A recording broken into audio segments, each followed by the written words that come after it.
नमस्ते जी।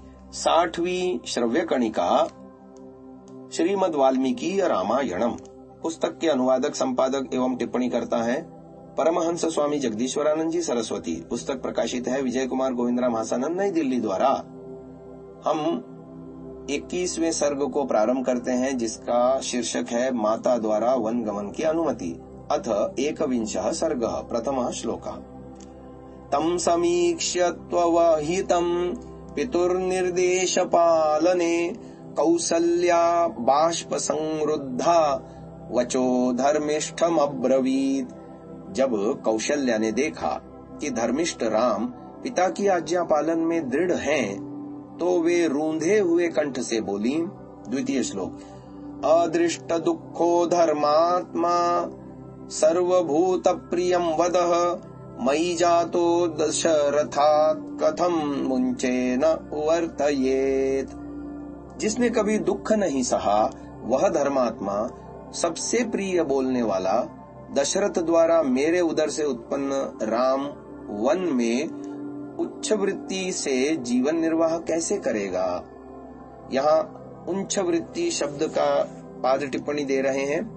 खेत कट जाने के पश्चात जो दाने पड़े रहते हैं, उन्हें चुन चुन कर उनसे जीवन निर्वाह करना उच्च वृत्ति कहलाती है। तीसरा श्लोक। यस्य भृत्याश्च दासाश्च मृष्टान्यन्नानि भुञ्जते कथं स भोक्ष्यते नाथो वने मूल फलान्ययम्। जिसके नौकर चाकर भी मिष्टान्न और उत्तम भोजन खाते हैं, वह राम वन में कंद मूल फल कैसे खाएगा। चौथा श्लोक। नूनम तु बलवान लोके कृतान्तः सर्वमादिशन् लोके रामाभिरामस्त्वं वनम यत्र गमिष्यसि।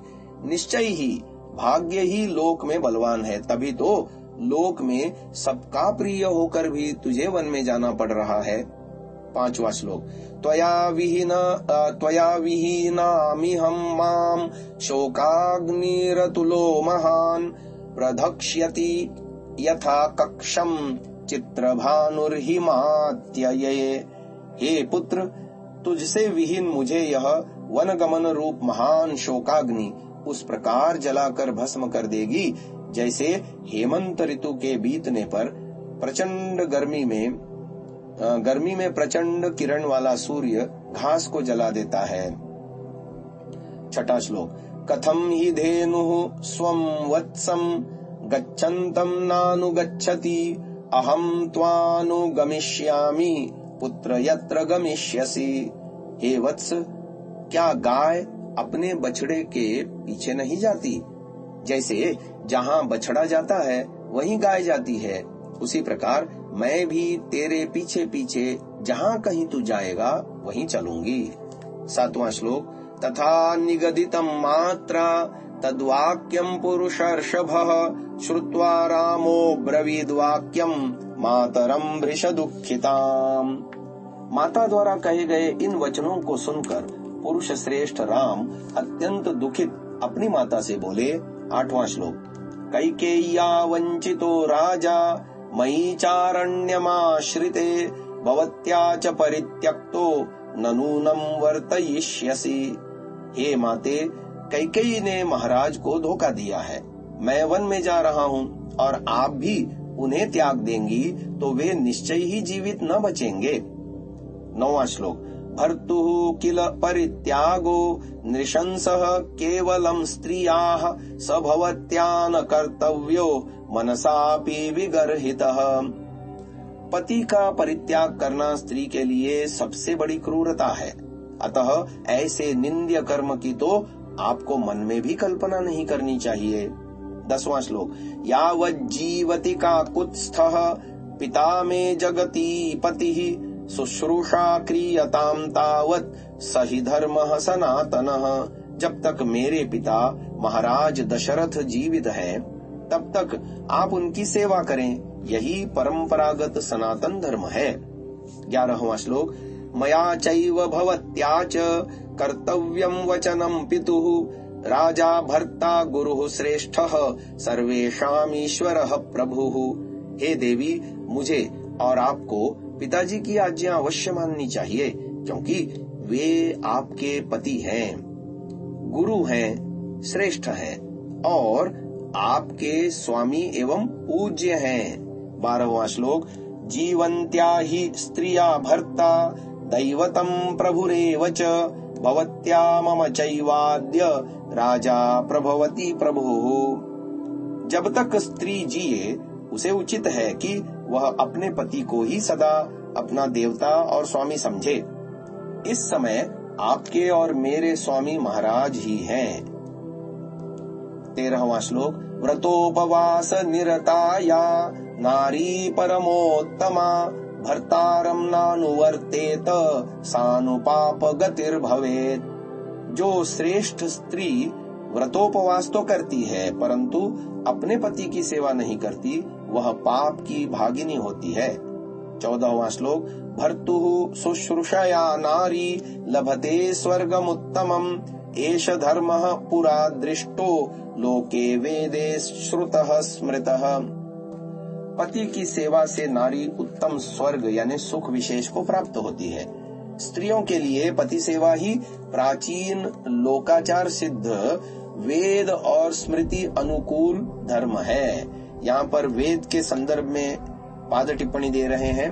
वेद में कहा है, अथर्ववेद 14:1-42वां प्रमाण दे रहे हैं।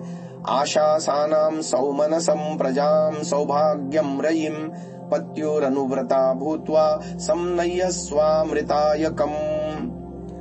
अर्थात मन की प्रसन्नता, संतान, उत्तम सौभाग्य, धन और सुख को चाहने वाली हे स्त्री, तू पति की सेवा शुश्रूषा द्वारा पति के धर्म कार्यों में अनुकूल वर्तने वाली होकर अमृताय अर्थात मोक्ष सुख के साथ अपने को संबंधित कर। यहाँ पर स्मृति यानी मनुस्मृति का प्रमाण 5वें अध्याय का 155वां श्लोक उद्धृत कर रहे हैं। नास्त्री स्त्रीणाम पृथक यज्ञो न व्रतः नाप्युपोषणम् पतिं शुश्रूषते येन तेन स्वर्गे महीयते। स्त्रियों के लिए पृथक न कोई यज्ञ है, न व्रत और न उपवास, केवल पति की सेवा से ही वह घर में पूजित होती है। अब आगे 15वां श्लोक। एवमुक्ता तु रामेण बाष्पपर्याकुलेक्षणा कौसल्या पुत्र शोकार्ता रामं वचनम अब्रवीत। श्री राम के ऐसा कहने पर आंखों में आंसू भर पुत्र शोक से पीड़ित कौशल्या राम से कहने लगी। 16वां श्लोक। गमने सुकृतां बुद्धिं न ते शक्नोमि पुत्रक विनिवर्तयितुं वीर नूनं कालो दुरत्ययः। हे प्रिय पुत्र राम, जब तूने वन में जाने का दृढ़ निश्चय ही कर लिया है तो मुझ में शक्ति नहीं कि तुझे रोक सकूं। हे वीर, सचमुच काल बहुत बलवान है। 17वां श्लोक। गच्छ पुत्र त्वमेकाग्रो भद्रं तेस्तु तदा विभो पुनस्त्वयि निवृत्ते तु भविष्यामि गतक्लमा। हे पुत्र, निश्चिंत होकर जाओ। हे तेजस्वी, तेरा सदा कल्याण हो। तेरे वन से लौट आने पर मैं दुख रहित हो जाऊंगी। 18वां श्लोक। यम पालयसी धर्मं त्वं धृत्या च नियमेन च स वै राघव शार्दूल धर्मस्त्वामभिरक्षतु। हे राघव शार्दुल, जिस धर्म का तुम नियम पूर्वक पालन कर रहे हो वही धर्म तुम्हारी सब ओर से रक्षा करे। यहाँ पर पाद टिप्पणी में मनुस्मृति 8वें अध्याय का 15वां प्रसिद्ध श्लोक दे रहे हैं। धर्म एव हतो हन्ति धर्मो रक्षति रक्षितः तस्मात् धर्मो न हन्तव्यो मानो धर्मो हतो वधीत। धर्म पालन मनुष्य की रक्षा करता है। महर्षि मनु जी ने इसीलिए कहा कि मारा हुआ धर्म मनुष्य को मार देता है और रक्षा किया हुआ धर्म मनुष्य की रक्षा करता है। अतः धर्म का हनन यानी लोभ कभी नहीं करना चाहिए। ऐसा न हो कि मारा हुआ धर्म हमें ही मार दे। 19वां श्लोक।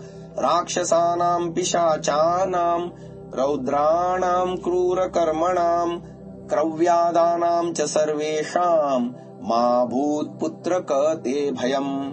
हे पुत्र, राक्षस, पिशाच, भयंकर एवं क्रूर कर्म करने वाले और मांस भक्षी जीवों से तुम्हें कोई भय न हो। 20वां श्लोक। आगमास्ते शिवाः सन्तु सिद्ध्यन्तु च पराक्रमाः स्वस्ति ते स्वान्तरिक्षेभ्यः पार्थिवेभ्यः पुनः पुनः। तेरा मार्ग मंगल रूप हो और तेरा पराक्रम सिद्ध हो। आकाश और पृथ्वी के पदार्थों से तेरी बार बार रक्षा हो। 21वां श्लोक। इतीव चाश्रु प्रतिपूर्ण लोचना समाप्य च स्वस्त्ययनं यथा विधि प्रदक्षिणं चैव चकार राघवं पुनः पुनश्चापि निपीड्य सस्वजे। इस प्रकार आंखों से आंसू भरे हुए कौशल्य ने यथाविधि स्वस्ति वाचन को समाप्त कर राम की बार बार प्रदक्षिणा की तथा उसे पकड़कर हृदय से लगाया। 22वां श्लोक। तथा तु देव्या सकृत प्रदक्षिणो निपीड्य मातुश्चरणौ पुनः पुनः जगाम सीता निलयं महायशाः स राघवः प्रज्वलितः स्वयाश्रिया। जब देवी कौसल्या राम की प्रदक्षिणा कर चुकी तब श्री राम ने भी बार बार उनके चरण छुए, फिर अपनी कांति से दीप्त महायशस्वी राम सीता जी के घर गए। आज की इस 21वें सर्ग को यहीं विराम देते हैं। श्रव्य कणिका को भी यहीं विराम दिया जाता है। ओम।